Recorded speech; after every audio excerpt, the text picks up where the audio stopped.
Grief has a way of changing everything about you. People often describe it with words like pain, loss, sadness, but those words don't come close. Grief is not a single emotion. It's a storm. It's the sound of thunder in your chest every morning you wake up and remember what's missing. It's the rain that never seems to stop falling, even when the world around you looks sunny and bright.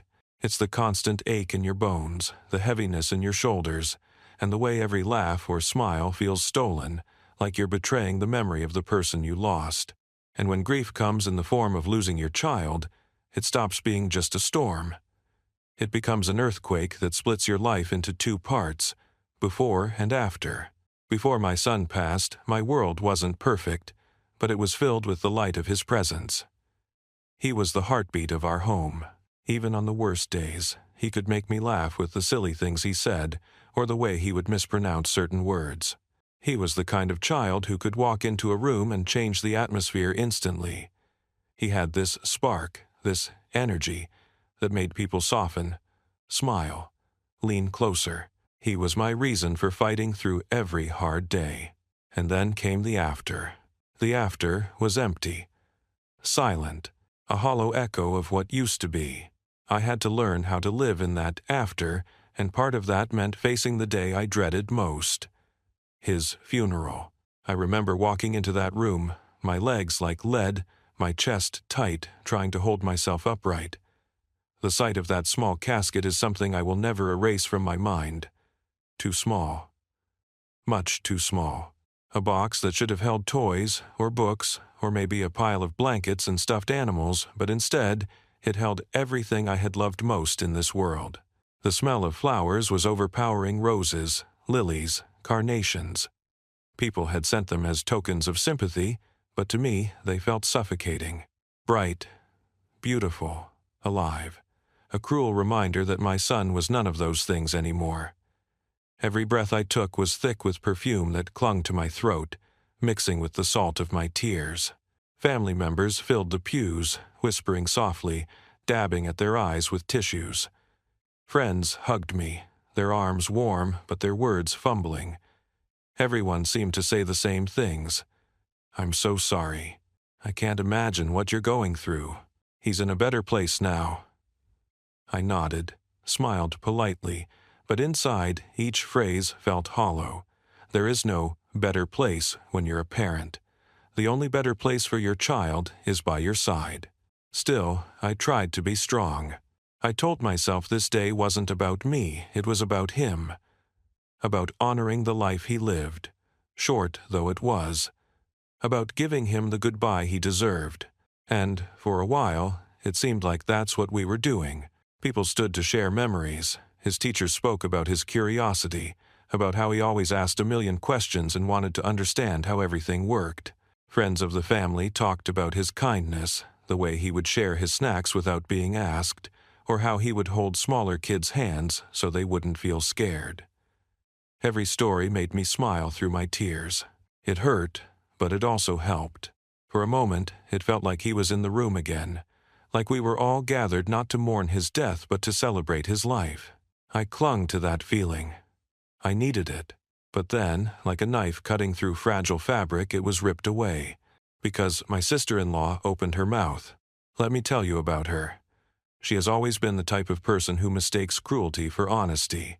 She likes to claim that she's the one who tells it like it is, that she doesn't believe in sugarcoating. But in reality, what she does isn't honesty, it's weaponized words. She enjoys shocking people, enjoys watching discomfort ripple across their faces. It gives her a sense of power, like she's the only one willing to say what others are too afraid to admit. I had dealt with her barbed comments before. She had criticized my parenting. She had questioned my choices. She had even, once, during my son's illness, implied that maybe I was dragging things out instead of accepting the inevitable. I had ignored her then, chalked it up to ignorance. But nothing could have prepared me for what she said at that funeral. She stood up, adjusted her jacket like she was about to deliver some great speech, and then, in a voice that carried across the room, she said, "Some kids are better off dead." 6 words. That was it. 6 words that dropped into the room like a bomb, blowing apart the fragile peace we had managed to build. At first, I thought maybe I had misheard. Maybe grief was making me hallucinate. Maybe my ears had twisted her words. But no, the gasps around me, the way people shifted uncomfortably, the horrified look on my cousin's face, they all confirmed I had heard right.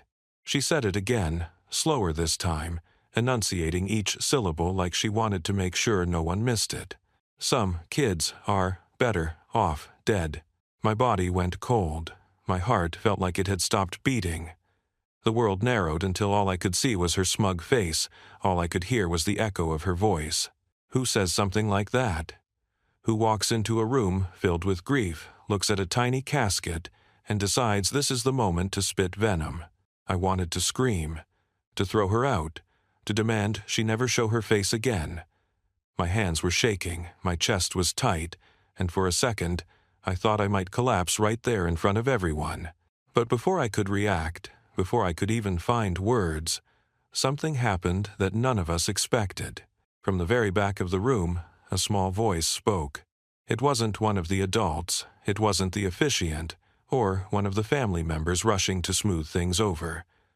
No, it was a child who had been sitting quietly, listening, absorbing everything. A child who stood up, small but brave, and looked straight at my sister-in-law with eyes that held no fear. And in that moment, in that silence where every adult was too shocked to move, that child spoke words that flipped the entire atmosphere upside down. Now, I'll tell you what that child said soon, but first I want to explain something. Because my sister-in-law's words, as shocking as they were, didn't come from nowhere. They were rooted in the way she's always seen the world. She believes in strength above all else. She talks about survival of the fittest like it's a law she personally enforces. To her, struggle is weakness. Illness is weakness. Needing help is weakness. And weakness, in her mind, doesn't deserve compassion, it deserves erasure. That's why she said what she did. To her, my son wasn't a fighter, even though he endured more in his short life than most adults ever will. To her, he was weak. And in her twisted, heartless worldview, that meant his death wasn't a tragedy, it was a relief. That's what she wanted people to believe. That's what she wanted to declare, even at his funeral. But what she didn't count on was the truth coming from the last place she expected, the mouth of a child. Because sometimes, it takes innocence to cut through cruelty. Sometimes, the pure honesty of a child has more weight than the bitter cynicism of an adult. So, imagine this. The room frozen, the air heavy, everyone stunned into silence. My sister-in-law sitting there with her arms folded, like she had just delivered some kind of profound truth. And then, this child's voice rises, steady, unshaken. Every head turned, every eye watched, and what came next was unforgettable. Silence. That's what filled the room after my sister-in-law's words. Thick, suffocating silence that pressed against everyone's chest. I swear, even the air seemed to freeze, as though the world itself couldn't believe what had just been spoken. And then, piercing through that silence, came the small, steady voice of a child. It wasn't loud, not at first. It didn't need to be. In that moment, when everyone else was too shocked or too polite to respond, even a whisper would have cut through like thunder. But this wasn't a whisper, it was courage in its purest form. The child stood up. They couldn't have been more than 8 or 9 years old. Their hands trembled slightly, but their chin was lifted, their eyes fixed on my sister-in-law with a clarity and boldness that most adults couldn't have mustered in that moment. And they said, with no hesitation, no stumbling, "That's not true. He was better than you'll ever be. He had walking of word, wife." The words hit the room like lightning. Every head snapped toward the child.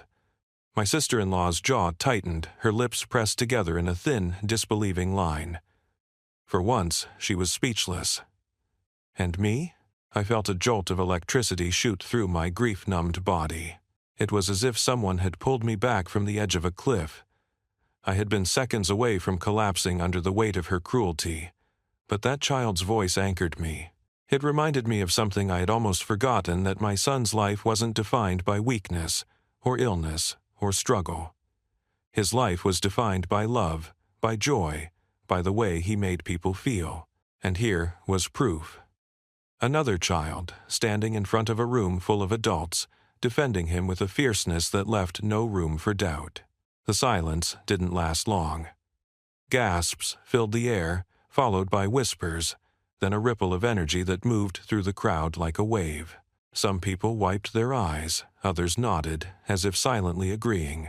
My cousin reached for my hand, squeezing it tight, her eyes shining with tears. But my sister-in-law wasn't about to back down. Not her. She had built her entire identity on being the one who doesn't care what people think. So instead of sitting quietly, she leaned forward, her eyes narrowing, and said, "You don't know what you're talking about. Life is hard. Some people just aren't strong enough to survive it. That's reality, and pretending otherwise doesn't change the truth." Her voice was sharp, cutting, filled with the same icy disdain she always carried, but the child didn't flinch. Instead, they lifted their chin higher and said, "He survived longer than you think. He smiled even when he was hurting. That's stronger than anything you'll ever do." And just like that, the balance of power shifted. The adults in the room, who had been stunned into silence moments before, began to stir. Someone clapped softly. Someone else murmured, "That's right."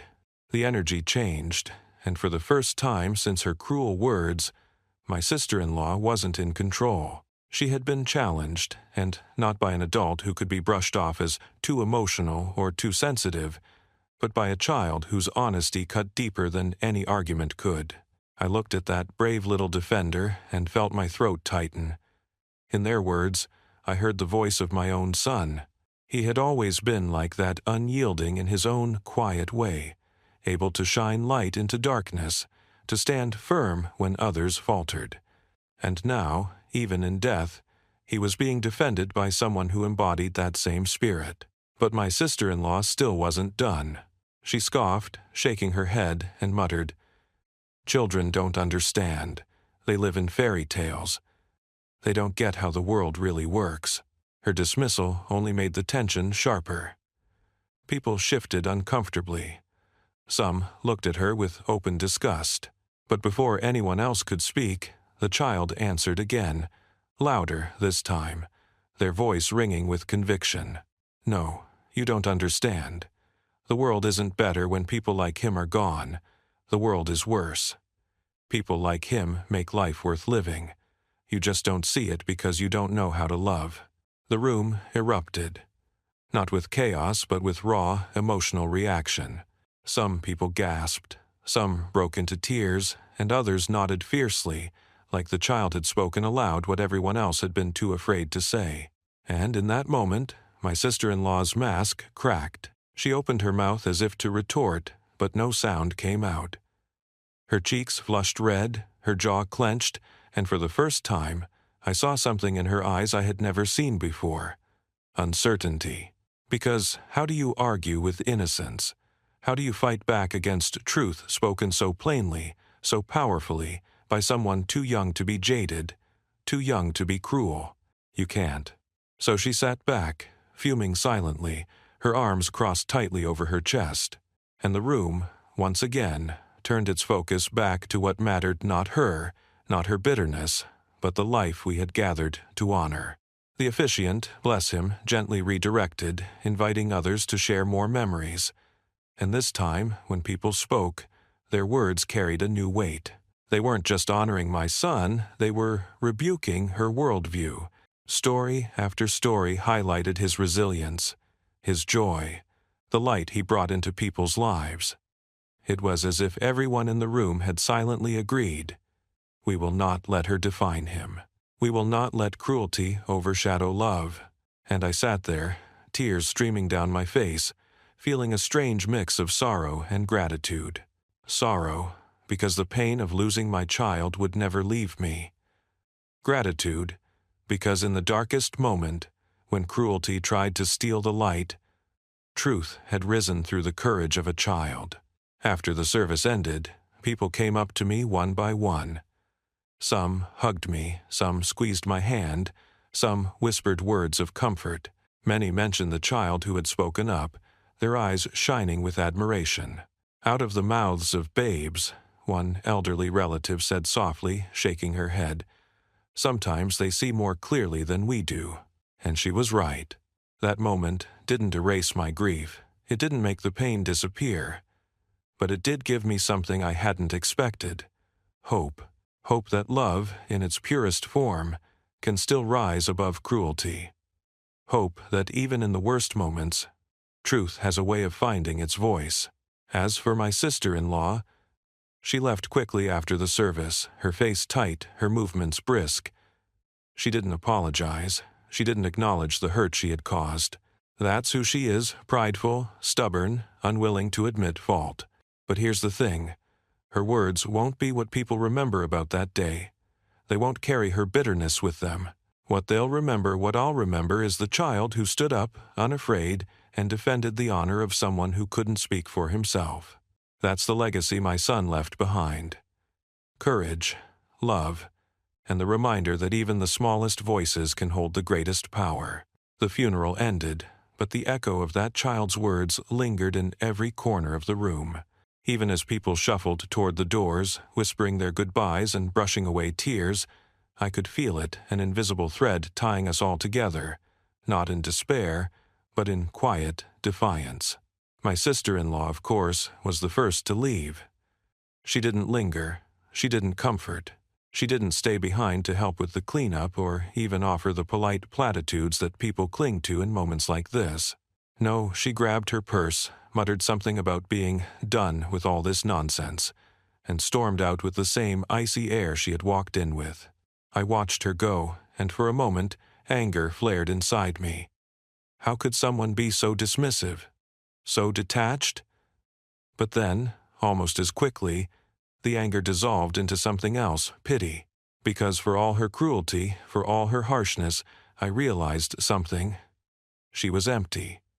She had built a fortress around herself so high, so impenetrable, that love couldn't get in. And maybe that was why she couldn't recognize it when it stood right in front of her. But the others, they stayed. The hall, filled with soft conversations, stories whispered in clusters, laughter mingling with tears. People hugged me, held my hands, shared memories that painted my son's life in vibrant colors I hadn't seen in years. It was as if the room itself had transformed. Where moments ago there had been tension and heaviness, now there was warmth, a shared commitment to remember him not with sorrow alone, but with love. And at the center of it all was that child. They didn't seem to realize the weight of what they had done.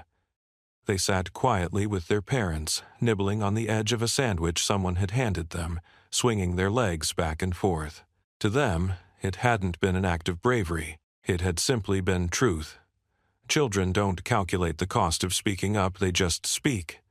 And sometimes that honesty is the most powerful thing in the world. I walked over, knelt down, and looked into their eyes. "Thank you," I whispered, my voice trembling. "Thank you for saying what I couldn't."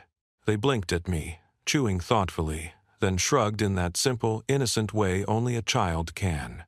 "He was nice," they said softly. "He made me laugh. People shouldn't say mean things about him." And just like that, I broke. Tears spilled down my cheeks, but this time they weren't just tears of grief. They were tears of relief, of gratitude, of something lighter than I had felt in weeks. I hugged the child, holding them close, knowing they would probably never understand the full impact of what they had done, but I would never forget it. In the days that followed, the world moved on, as it always does. The phone calls slowed, the visits became less frequent, and soon the house grew quiet again. Too quiet. The kind of quiet that hums in your bones, reminding you of what's missing. Grief has a strange rhythm. At first, it's loud people surround you, meals arrive at your door, messages pour in. But then, slowly, it fades, leaving you alone with the silence. That's when it hits hardest. Not in the crowded room of a funeral, but in the stillness of midnight, when you glance at an empty chair or reach for a voice that isn't there. And yet, even in that silence, the memory of that day of that child's courage kept me steady. Whenever my sister-in-law's words tried to creep back into my mind, whispering their poison, I countered them with the child's truth. He smiled, even when he was hurting. That's stronger than anything you'll ever do. That line played in my head like a mantra.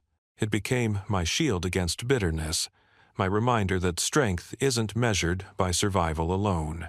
Strength can be found in love, in joy, in the simple act of choosing kindness even when life is cruel. Of course, not everyone shared that view. My sister-in-law, true to form, made her opinions known in the weeks after. She didn't call me directly, she rarely does, but word spread through the family. She had told anyone who would listen that the child was disrespectful, that I had allowed emotion to cloud reason, that my son's death was proof the family line was weak. Yes, she actually said that. And while those words stung, they no longer broke me the way they once might have. Because here's the thing, her cruelty wasn't new. What was new was that now she wasn't the only voice ringing in my ears. I had another to hold on to, a voice pure and unshaken, reminding me that truth can come from the smallest of places. Others in the family began to distance themselves from her. Slowly, at first polite refusals to visit, shorter phone calls, but then more deliberately. People didn't want her negativity poisoning their homes, their children, and in a way, that was justice enough. Because while she clung to her bitterness, the rest of us clung to love. One evening, weeks later, I sat alone in my son's room. The air was still thick with his presence, the posters on the wall, the books lined neatly on the shelf, the faint smell of his favorite shampoo lingering in the air. I sat on his bed, clutching one of his old shirts, and for the first time, I didn't feel like I was drowning. The grief was still there. It always will be, but alongside it was something else.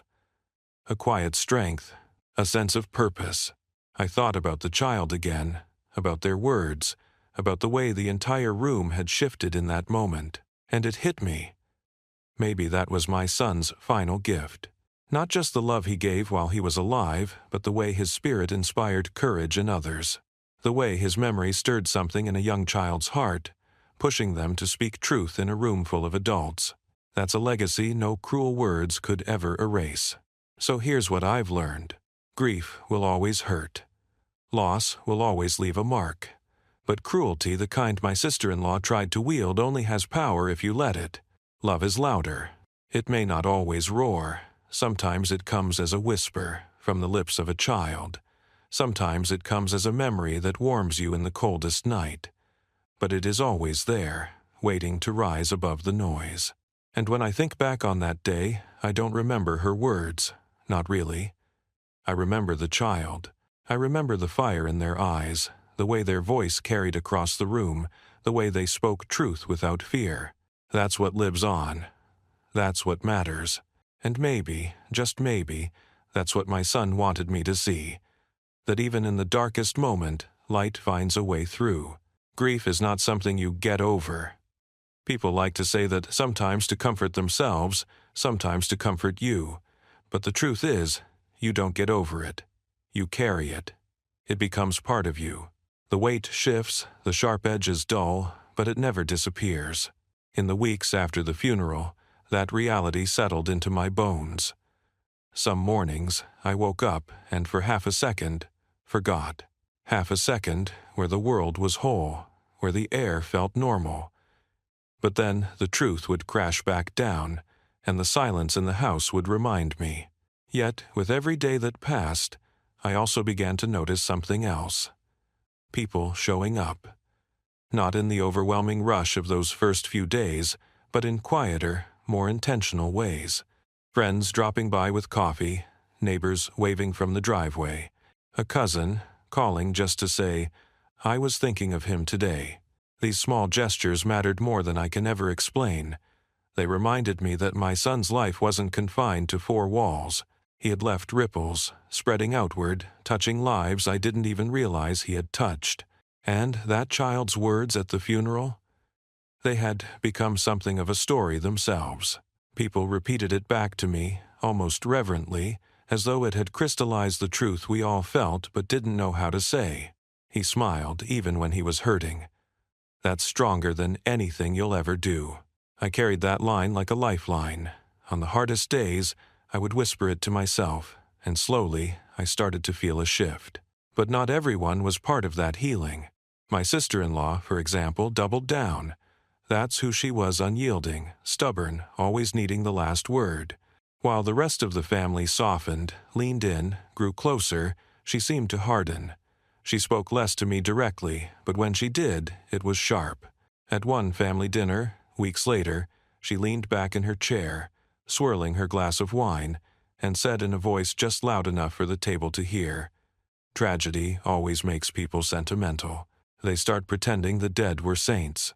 But if you look closely, weakness is weakness. That's just the truth." The table went silent. My fork froze halfway to my mouth. I felt that familiar flash of anger, but then I caught myself. I thought of the child at the funeral, of the way they had cut through cruelty with pure honesty, and I realized I didn't have to fight her. Not anymore. Because she was already losing. Her words didn't land the way she thought they would. People didn't nod in agreement. They didn't lean toward her for wisdom. No, they leaned away. Their eyes shifted, their jaws tightened, and in that moment, her isolation was louder than anything I could have said. And for the first time, I saw it clearly. She wasn't powerful. She was pitiful. Meanwhile, life forced me to move forward.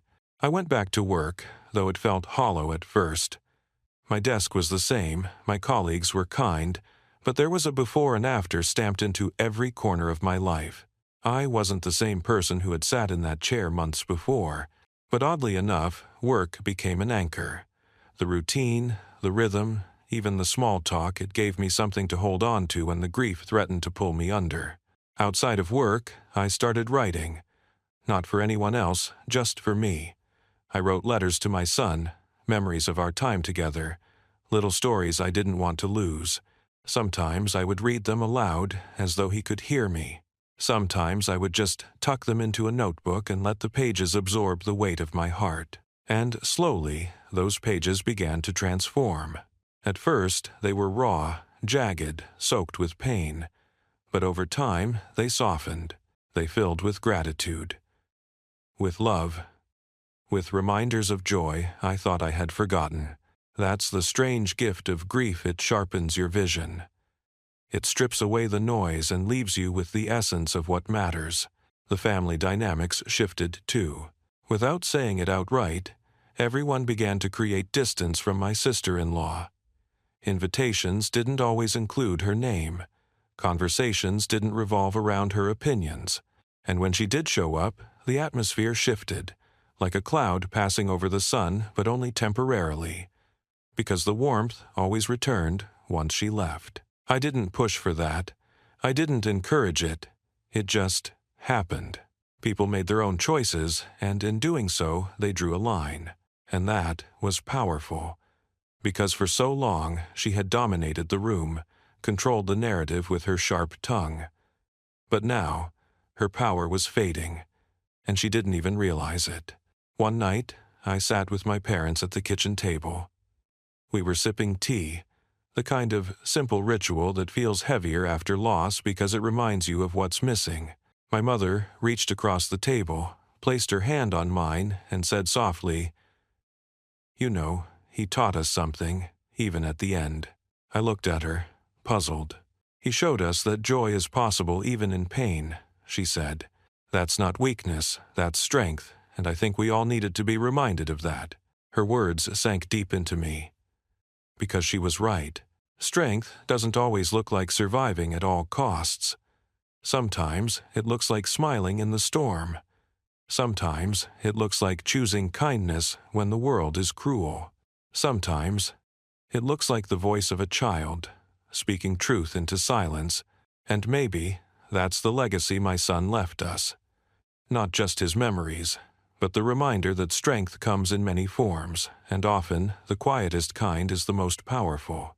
As weeks turned into months, I found myself clinging less to anger and more to love. I stopped replaying my sister-in-law's words in my head. I stopped asking myself why she was the way she was. Instead, I poured my energy into remembering him, his laughter, his quirks, the way he lit up a room. Because here's the thing. Cruelty fades. People forget it. But love, real love, stays. It imprints itself on hearts, on memories, on the spaces between us. And that's what I chose to hold on to. Of course, healing isn't a straight line. Some days, I still collapsed into tears. Some nights, I still shouted into the dark, demanding answers that would never come. But alongside that pain was something new: resilience. Because every time I stumbled, I remembered that child's words.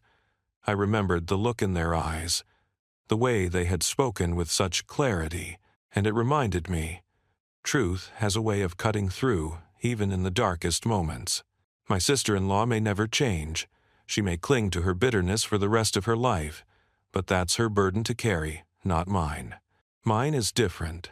Mine is to carry love, to carry memory, to carry the strength my son showed me in his final days. And that, I realized, was enough.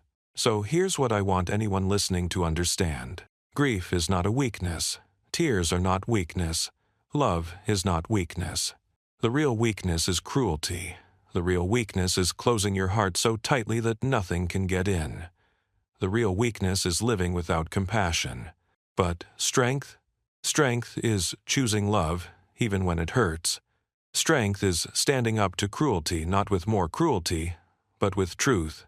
And if a child can do it, if a child can speak courage into a room full of broken adults, then so can we. That's the legacy I carry. That's what my son left behind. And it's what I'll carry for the rest of my life. Rebuilding after loss is not like stacking bricks into a neat wall. It's more like piecing together shattered glass. The fragments never fit the way they once did. Some edges stay sharp, some shapes are missing, and sometimes you cut yourself just trying to hold it all together. But you keep going anyway, because what else can you do? For me, the rebuilding started small. I didn't wake up one morning with clarity or strength. No, it was quieter than that, barely noticeable at first. It was in the mornings when I managed to get out of bed before noon. The days when I made myself a real breakfast instead of skipping meals. The afternoons when I stepped outside for a walk, even if my feet dragged at first. Grief can paralyze you. It convinces you that everything has ended, that nothing matters. But each tiny step was a reminder that life hadn't ended with my sons. My life was still here, and I owed it to him, to his memory, to keep moving. The family noticed the shift, too. My parents, especially, seemed relieved to see me finding small rhythms again. My mother would call and ask if I'd eaten. My father would drop by to mow the lawn or fix something in the garage, never saying much but always present. It was their way of holding me together without prying too deep. And then there were friends, people who had once been background characters in my life, suddenly stepping into the foreground. They invited me to dinners, to movie nights, to weekend trips. At first, I declined almost every invitation. The idea of being around laughter and normalcy felt impossible. But slowly, I started saying yes. And with each yes, the world cracked open a little wider.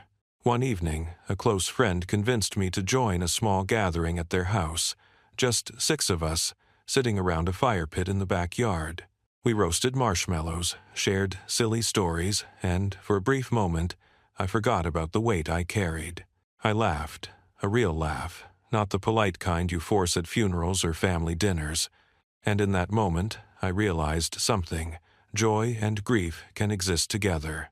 One doesn't erase the other. They can sit side by side, like 2 guests at the same table. But of course, not everyone approved of my attempts to rebuild. My sister-in-law, for example, seemed almost offended by the fact that I was finding moments of light again. She called one evening not to check on me, but to make a point. "I heard you've been going out," she said flatly. "Already moving on, huh? Must be nice to forget so quickly." Her words stung, but not in the way she intended. For once, I didn't feel crushed. Instead, I felt angry. Angry at the insinuation that healing was betrayal. angry at the idea that love could be measured by how long you stayed broken. I took a breath, steadied my voice, and said, "I'm not moving on. I'm moving forward. There's a difference." There was silence on the line. She didn't know how to respond to that. Eventually, she muttered something about me being too sensitive and hung up, but I didn't let her words take root this time.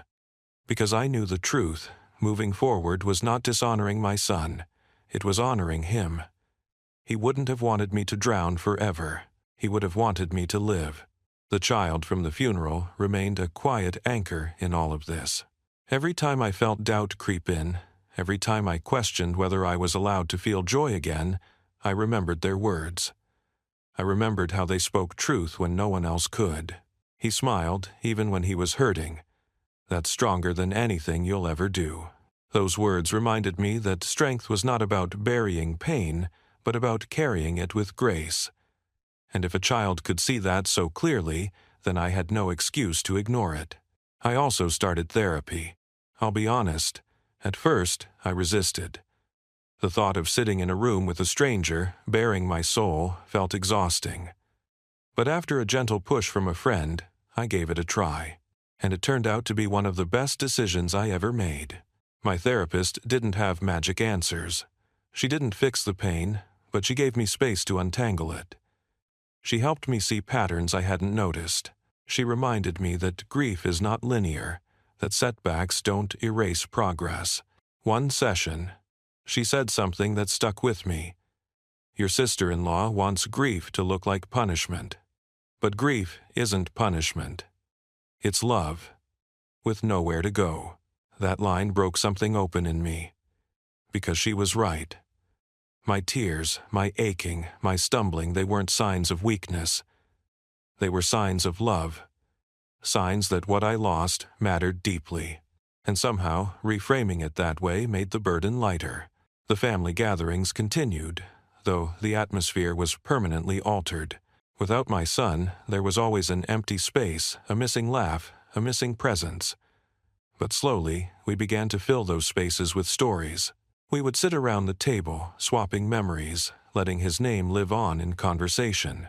My sister-in-law hated this. She would roll her eyes, scoff, or change the subject, but the rest of us ignored her. And over time, she stopped coming as often. At first, I worried about that.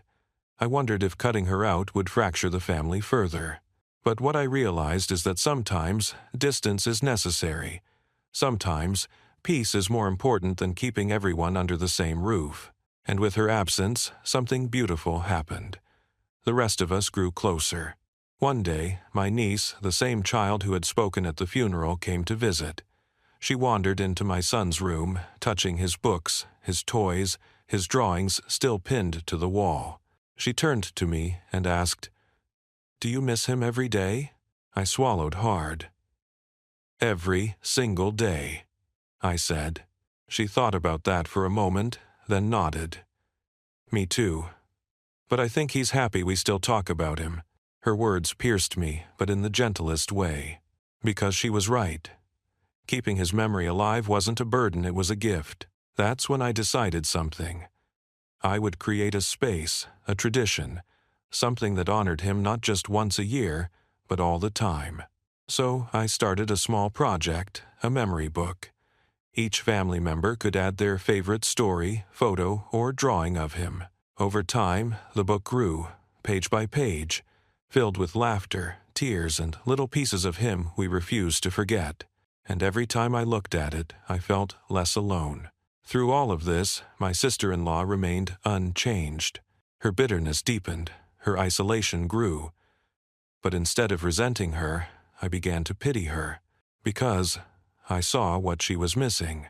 While we were building something new, something rooted in love, she was stuck in her fortress, trapped by her own cruelty. And maybe that was the saddest part of all. Here's what I know now. Rebuilding after loss is not about erasing pain. It's about weaving it into your life in a way that gives it meaning. It's about choosing love over bitterness, connection over isolation, hope over despair. It's about letting children remind us of truths we've forgotten, and about refusing to let cruelty define our stories. My son may be gone, but his impact is not. His laughter echoes in our memories. His courage inspires us still. And his legacy strength in the face of pain lives on in every step I take forward. That's the path I choose, not forgetting, not moving on, but moving forward with him in my heart. Always. There's a moment in grief when you stop asking, "Why me?" and start asking, "What now?" For months, I had been swimming in sorrow, barely keeping my head above water. Every day felt like survival. But eventually, I began to notice something inside me shifting. It wasn't that the pain had lessened, it was still there, sharp and relentless, but I was starting to ask new questions. Questions about what I could do with that pain. Because grief without purpose feels unbearable. But grief with purpose? That can change lives. The turning point came unexpectedly. I was at a community event, a small gathering at the local park. A group of parents had organized a fundraiser for children with chronic illnesses, and one of my friends invited me to join. At first, I resisted. The idea of being around so many children, so much laughter, felt like salt in a wound. But something told me to go anyway. When I arrived, I kept to the edges, quietly watching. Kids ran around with painted faces, balloons floated in the air, and tables were lined with crafts and bake sale goods. It should have been overwhelming. Instead, I felt something I hadn't felt in a long time. Connection. I struck up a conversation with one of the parents, a woman whose daughter had been battling cancer for years.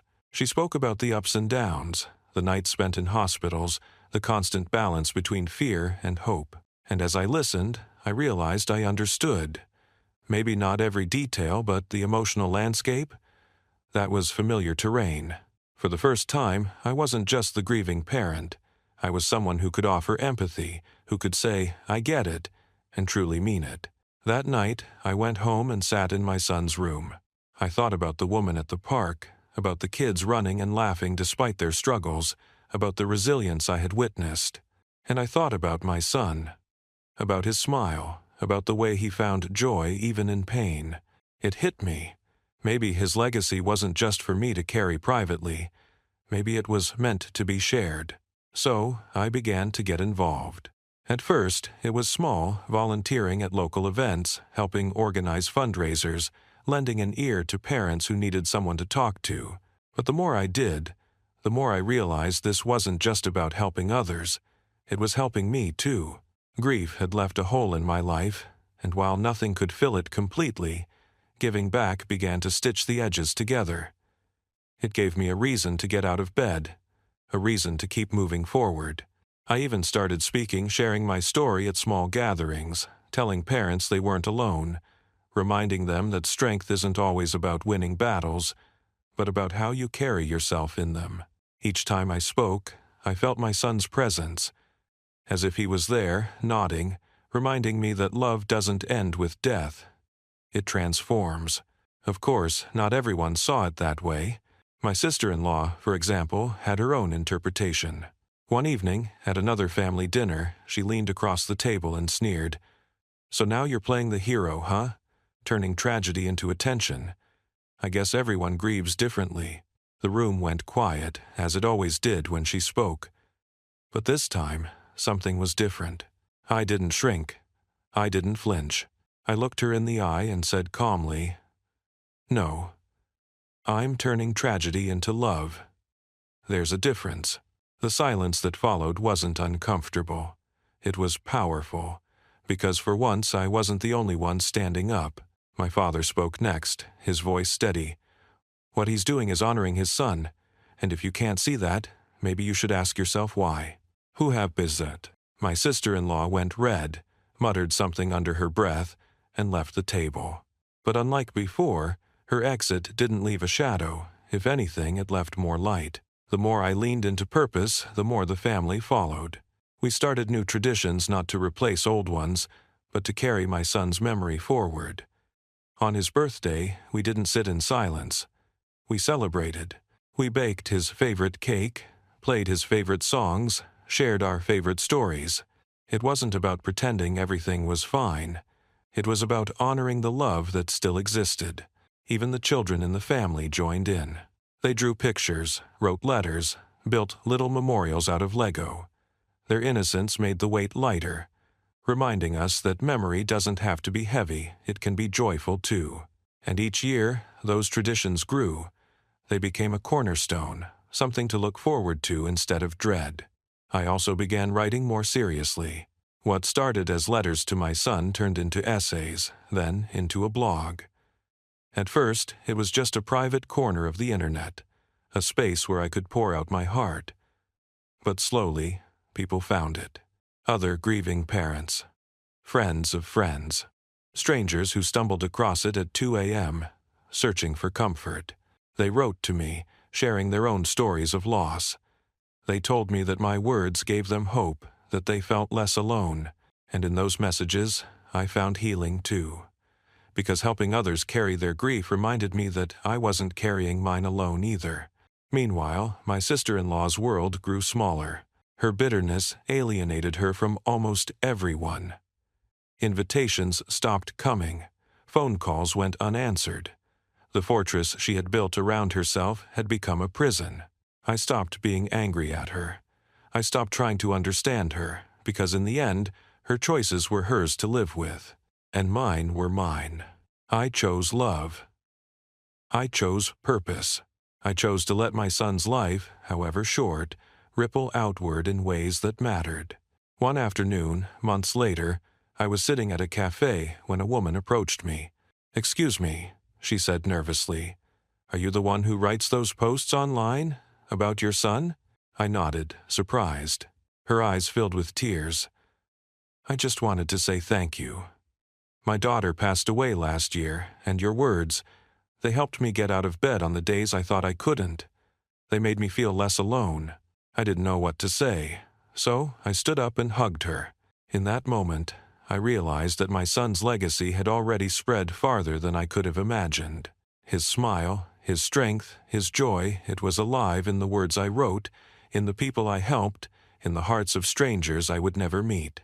And that, I thought, is what it means to turn grief into purpose. Here's what I've learned. Grief never leaves. But neither does love. And if you let it, love will outgrow the pain.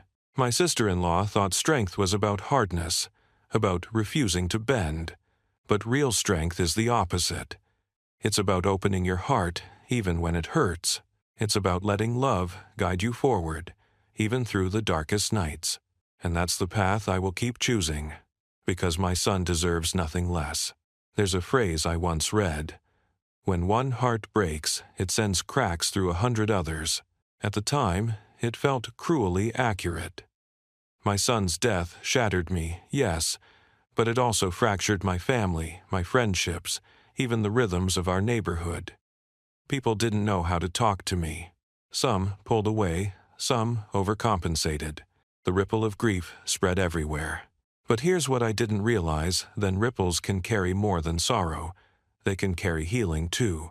It began with small gestures. Neighbors dropping off meals long after the initial flood of casseroles had stopped. Friends checking in, not with empty platitudes, but with genuine presence, sitting in silence when words weren't enough. And then came something unexpected. One of the parents I'd met through volunteering reached out. Her son had survived a near-death accident, and she wanted to organize a support circle for families touched by loss or trauma. "I think people would listen if you let it," she told me. My first instinct was to say no. Who was I to lead anyone? I was still figuring things out myself. My grief still blindsided me at random moments. But she smiled gently and said, "That's exactly why. Because you're honest about it. Because you're real." So I agreed. The first meeting was awkward. We gathered in a church basement, 6 of us, sitting in a loose circle of metal chairs, sipping bad coffee. The air felt heavy, as if no one knew how to start. Finally, I spoke. "I lost my son," I said, my voice shaky but clear. "And I don't have answers. But I thought maybe we could carry some of this together." That broke the silence. One by one, people shared. A mother whose daughter had died in a car crash. A father whose wife had passed suddenly, leaving him with 2 toddlers. A teenager who had lost her brother and felt like no one at school understood. The words poured out, raw and unpolished. There were tears, but also laughter, unexpected bursts of humor that reminded us we were still alive. By the end of that night, something had shifted. None of us were fixed. But we weren't alone anymore, and that mattered. The circle grew. Word spread quietly through whispers at schools, through posts online, through neighbors passing along details. Soon, 20 people filled the basement. Then 30. We moved to the community center, where we had more space, more chairs, and better coffee. I never thought of myself as a leader, but somehow I found my voice, not by giving speeches, but by listening, by asking questions, by reminding people that their grief was valid, however messy or complicated. And the more we met, the more I saw something extraordinary. Grief wasn't just breaking people apart, it was weaving them together. Parents who once felt isolated started forming friendships. Teenagers who felt misunderstood found each other. People began trading numbers, checking in, even babysitting for one another. We weren't just surviving anymore. We were building something new. Of course, not everyone supported it. At one family dinner, my sister-in-law rolled her eyes when someone mentioned the group. "So now you're running therapy sessions? Since when did grief make you an expert?" Her words stung, but not like before. I realized something. Her bitterness no longer had power over me. It was like trying to throw stones at a house that had already been rebuilt, stronger than before.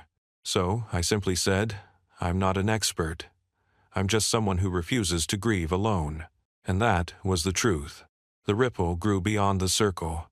One of our members suggested hosting a remembrance event, a night where families could come together, light candles, and honor their loved ones publicly. We organized it at the park, the same one where I had once stood on the sidelines, unsure if I belonged. The night was beautiful. Hundreds came. Candles flickered against the dark, names were read aloud, and music floated through the air. People shared poems, stories, and songs. Children released lanterns into the sky, their small hands guiding light upward. I stood there, surrounded by glowing faces, and felt something I hadn't felt since my son's funeral. Peace, not because the pain was gone, but because the love was bigger. After that, things began to snowball. Local newspapers covered the event. Schools reached out, asking if I'd speak to parents about supporting grieving kids. Churches, libraries, even hospitals asked if we could bring our circle to them. It was overwhelming. I was still just a father, still figuring out each day as it came, but I kept hearing my son's voice in my heart the way he used to say, "Come on, Daddy, we can do it." So I said yes. And each yes opened new doors. Here's what I discovered. Grief doesn't only destroy, it teaches. It teaches patience. It teaches compassion. It teaches how fragile life is and how important it is to show up for each other. People began to tell me that hearing my story gave them courage. Courage to speak about their own pain. Courage to seek help. Courage to believe that life after loss could still hold meaning. And in every single one of those moments, I thought of my son. How his short life had sparked something so much bigger than either of us. But let me be clear, it wasn't always smooth. There were days I woke up and thought, I can't do this anymore. Days when memories ambushed me, his laugh echoing from a toy commercial, his favorite snack on the grocery shelf. There were nights when I came home from leading a circle, only to collapse on the floor, sobbing because I missed him so much it hurt to breathe. But here's the thing. Healing doesn't mean never crying again. Healing means you cry, and then you get up. You keep walking, you keep loving, and slowly, the balance shifts. The days of hope begin to outnumber the days of despair. Even within my family, change was happening. My parents, who had once felt helpless, now joined the circles. My wife, who had carried her own grief so privately, began sharing her story too. Even cousins and extended relatives started to show up at events, finding their own ways to honor the love we had lost. My sister-in-law remained distant, but instead of resenting her, I began to pity her, because while the rest of us were finding strength in each other, she was still alone in her fortress of anger. And I realized that was her choice. I couldn't change her. I couldn't save her. I could only keep choosing love for myself. The biggest shift came the night a teenage boy approached me after one of our events. He was shy, his hands stuffed in his hoodie pockets, his eyes red from crying. "My brother died last year," he whispered. "I didn't think anyone would understand. But hearing you talk, it made me think maybe I'll be okay." I put a hand on his shoulder and said, "You will be. Not because it won't hurt, but because you won't have to hurt alone." His shoulders shook as he hugged me, and in that moment, I understood the true power of legacy. My son's life may have been short, but his impact was infinite. His love had become a bridge, connecting strangers, healing wounds, creating community. That's something even death can't erase. Here's what I know now. When tragedy strikes, you have a choice. You can let it harden you, or you can let it open you. My sister-in-law chose hardness. I chose openness. And in that choice I found not just healing, but purpose. Because love, when shared, doesn't divide. It multiplies. And every time I see a candle lit, a hand held, a tear shared in solidarity, I know my son's light is still shining. If grief is like an earthquake, then healing is like the aftershocks. At first, they rattle you, unexpected and jarring. But over time, they remind you the ground is still shifting, that change is still happening. By the time our community circle had been running for months, I could feel the aftershocks everywhere. People weren't just showing up, they were showing up changed. Parents spoke more openly with their kids. Teens who once bottled everything up now shared poetry, artwork, even songs about their pain. Couples who had nearly fractured under the weight of loss began to stitch themselves back together. It was bigger than me now. And honestly, that terrified me. The first real push into the public eye came from the local high school. The principal called one day and said, "We've been hearing about the circles. Our students are struggling suicide, accidents, family loss. Would you come speak?" I froze. Speaking to adults in a circle was one thing. Speaking to a gymnasium full of teenagers, that felt impossible. But then, I remembered the boy who had hugged me after an event, whispering that he finally felt understood, and I thought if even one kid in that gym needs to hear this, then I have to try. So I said yes. Walking into that gym was like stepping into another world. Hundreds of eyes followed me, skeptical, restless, waiting to see if I was worth listening to. I didn't have a script. I didn't have a polished speech. I just told my story. I talked about my son, his laugh, his stubborn streak, the way he made even hard days lighter. I talked about losing him, about the silence that followed, about how grief feels like being dropped into a foreign country with no map. And then I said something that silenced the room. Pain isn't a weakness. Feeling it, sharing it, that's strength. Don't ever let anyone tell you otherwise. The gym grew still. I saw heads nodding, tears being wiped away, and afterward, dozens of students came up to me. Some whispered, "Thank you." Others told me about siblings they'd lost, friends they missed, even pets that had been their world. It was raw, but it was real. And in that moment, I knew this wasn't just about my healing anymore. It was about giving permission for others to heal too. The local newspaper ran a story about the school talk, calling it "Turning Grief into Growth." Soon, I was getting emails from parents, teachers, even reporters. They wanted to know how to start their own circles. They wanted advice on helping kids process emotions. They wanted interviews, quotes, workshops. It was overwhelming. I was still just me, a grieving dad figuring things out, but I also realized that maybe that's what people trusted. I wasn't a polished expert. I wasn't selling a program. I was simply someone who refused to pretend everything was fine. And that honesty was enough. Of course, not everyone agreed. There were critics. One man wrote a letter to the editor, claiming I was exploiting personal tragedy for attention. A parent complained that talking about grief in schools was too depressing for students. Even some relatives shook their heads, saying, "Shouldn't grief be private? Isn't it better to keep family matters within the family?"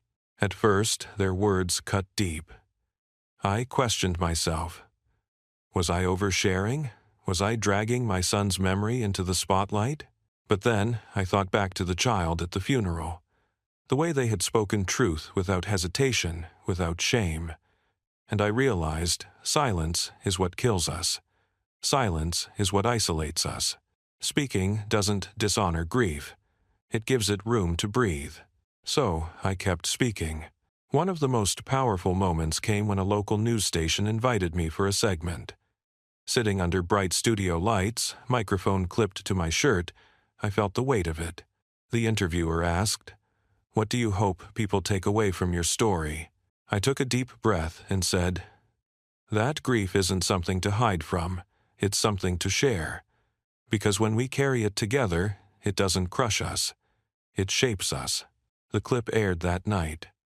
And the next morning, I woke up to dozens of messages from strangers people across the city, even from other states. Messages like, "I've never told anyone about my miscarriage, but after hearing you, I finally shared with my husband.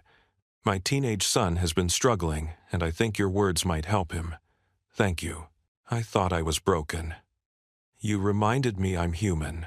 Reading those messages, I realized something incredible. My son's story had rippled far beyond our small circle.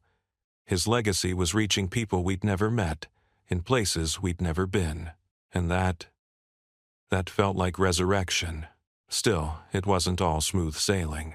At one school event, a parent confronted me angrily. "You're filling kids' heads with sadness," she snapped. "They don't need to hear about death. They need to focus on living." I looked her in the eye and said gently, "Talking about loss doesn't take life away. It teaches us to value it more." She didn't respond, just stormed off. But later, her teenage daughter came up quietly and whispered, "Thank you. My best friend died last year, and no one talks about it. You're the first person who made me feel seen." And that was enough. Meanwhile, within my own family, the divide deepened. My sister-in-law doubled down on her bitterness. She scoffed at the news coverage, muttering, "Can't believe people eat this up. It's pathetic," as a read. But other relatives, who once tiptoed around her, began siding with me openly. They came to events, shared posts online, even started telling their own stories of loss. It was as if her cruelty had backfired. Instead of silencing us, it pushed us closer together. And, for the first time, I didn't feel the need to argue with her. I didn't need her approval. I had found something greater, a community built not on judgment, but on compassion. The turning point came when a teacher from my son's old school invited me to speak at an assembly. Standing in the same hallways my son once walked was almost too much. His locker still bore faint scratches from stickers he used to slap on. His favorite mural in the cafeteria was still there. But as I spoke to those kids, his peers, his friends, I felt his presence.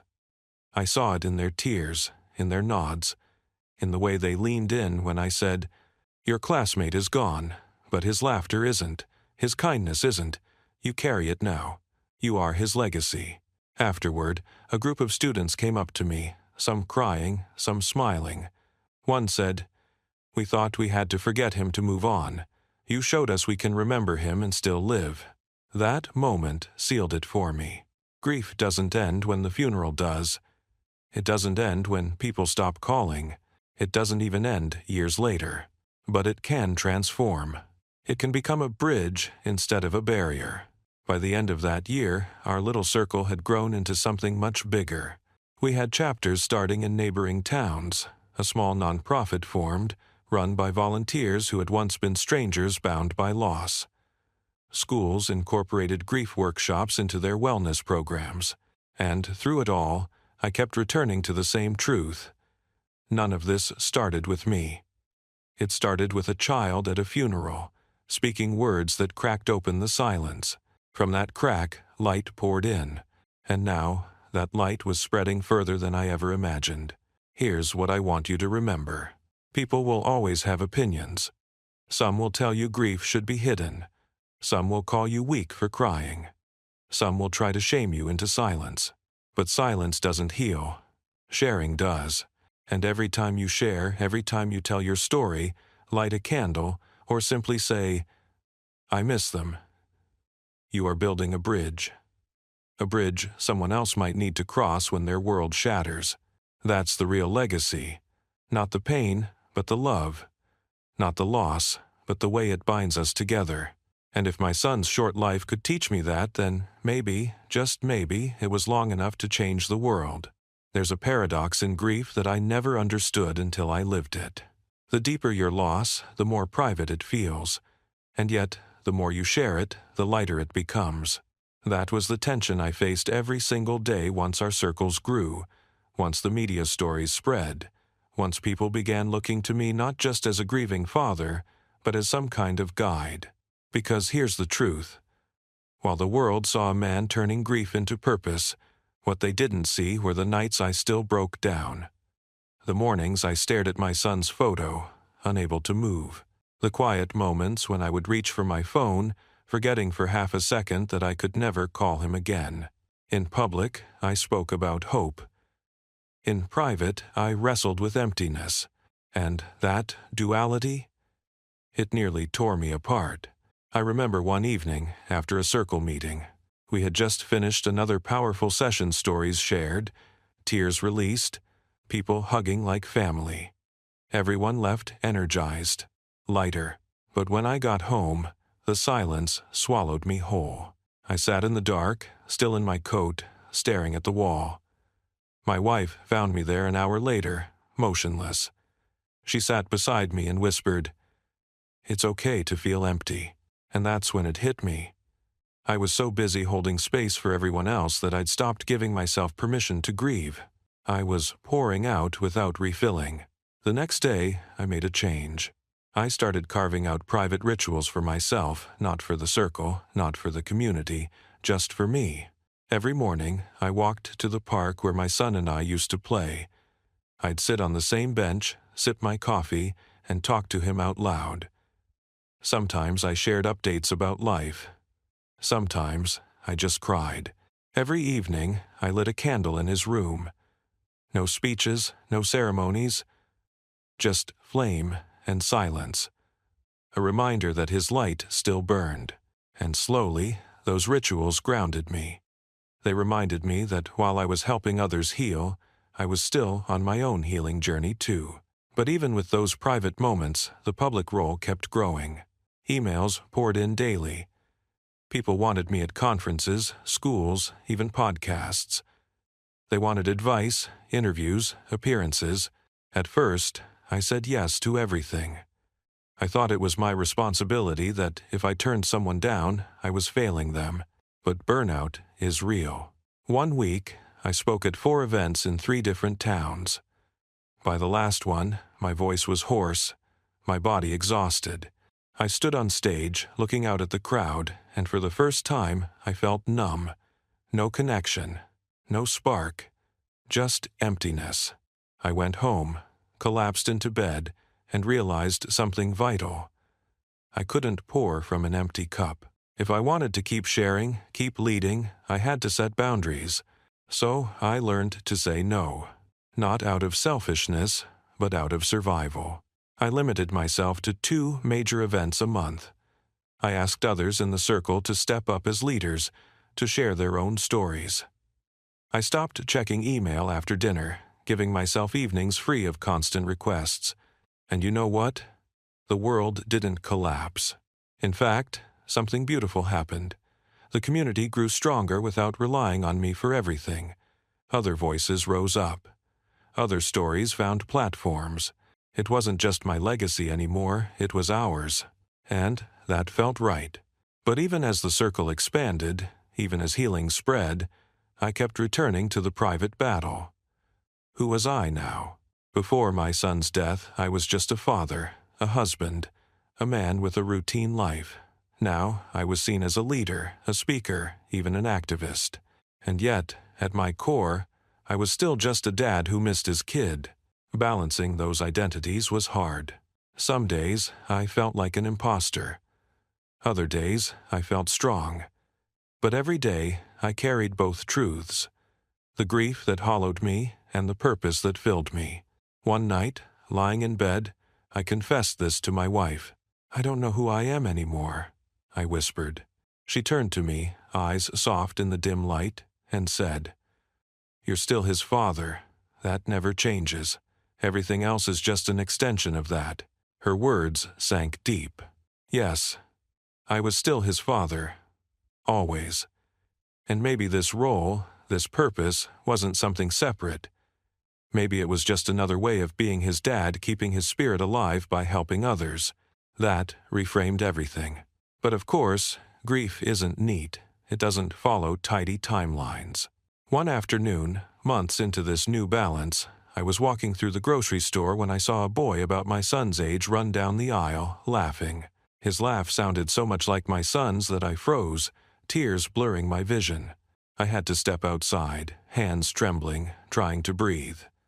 People walked past, glancing at me, not understanding. And in that moment I realized something I needed to say out loud to myself, to the world. Healing doesn't mean it stops hurting.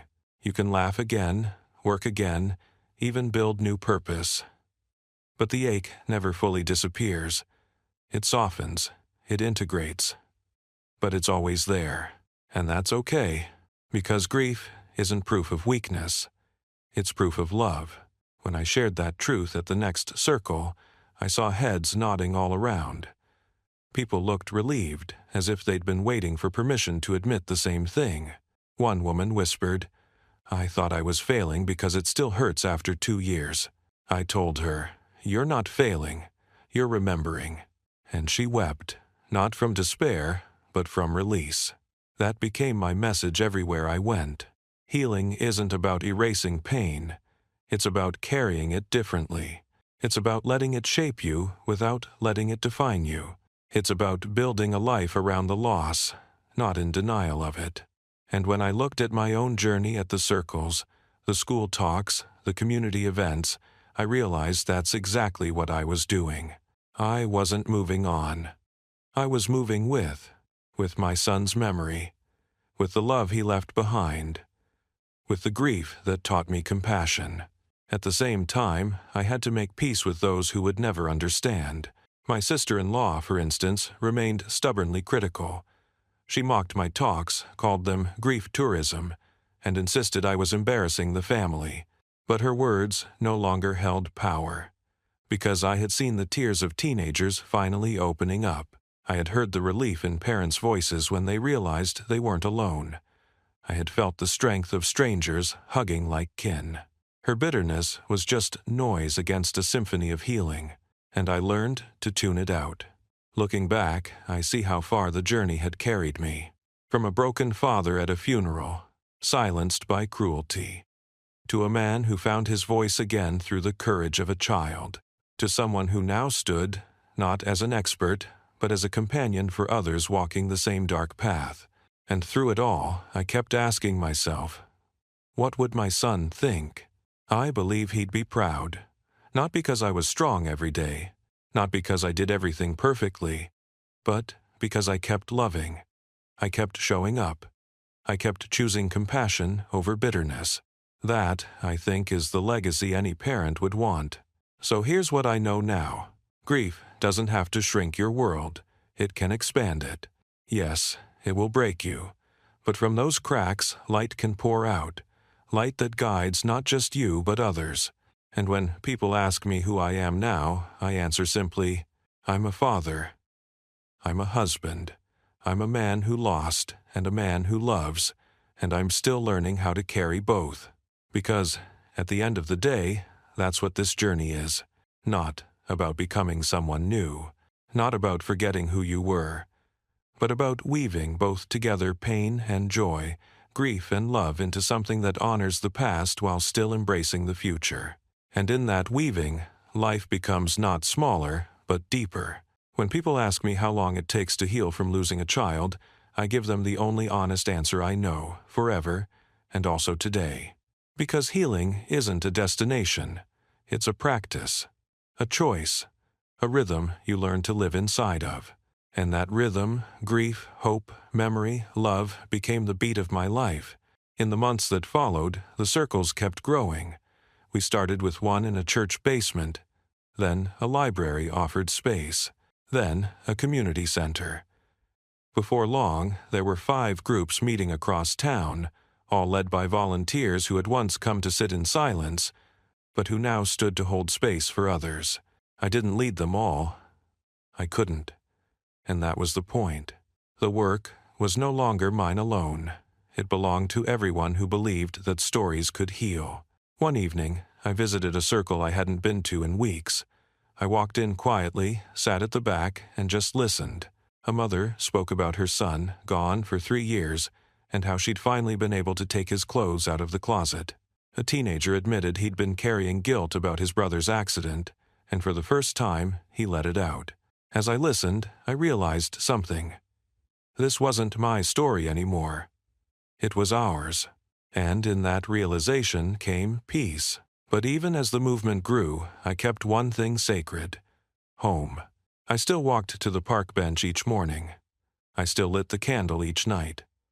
My wife and I talked openly about our son, weaving his memory into daily life instead of locking it away. One Sunday, we gathered family for dinner, something we hadn't done since before the funeral. My nieces and nephews ran through the house, laughter bouncing off the walls.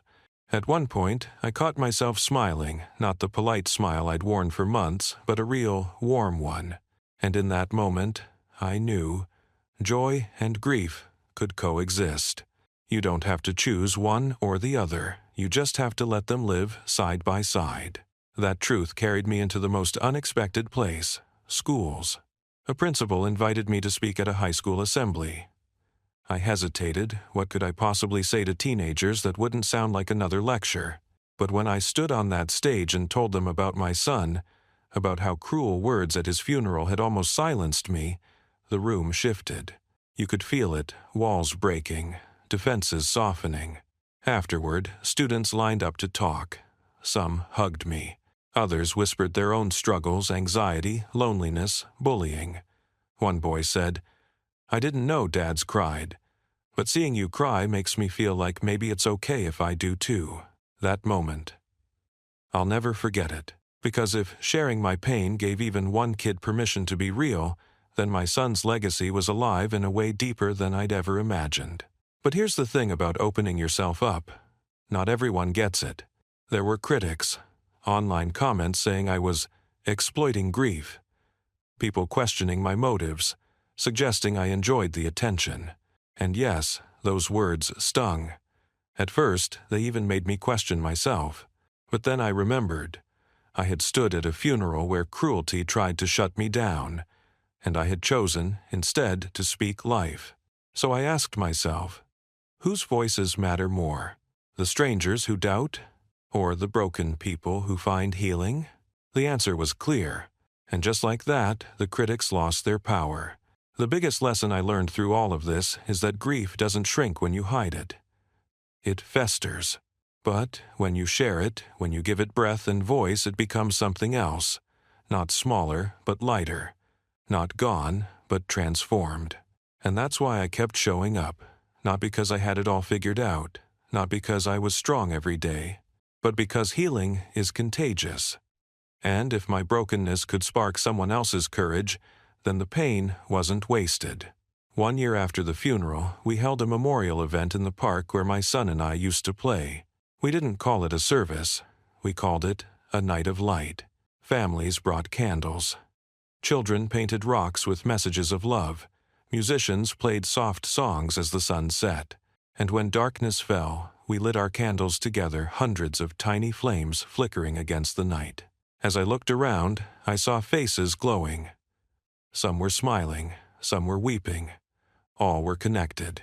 I realized then this was legacy, not statues, not headlines, but people carrying love forward.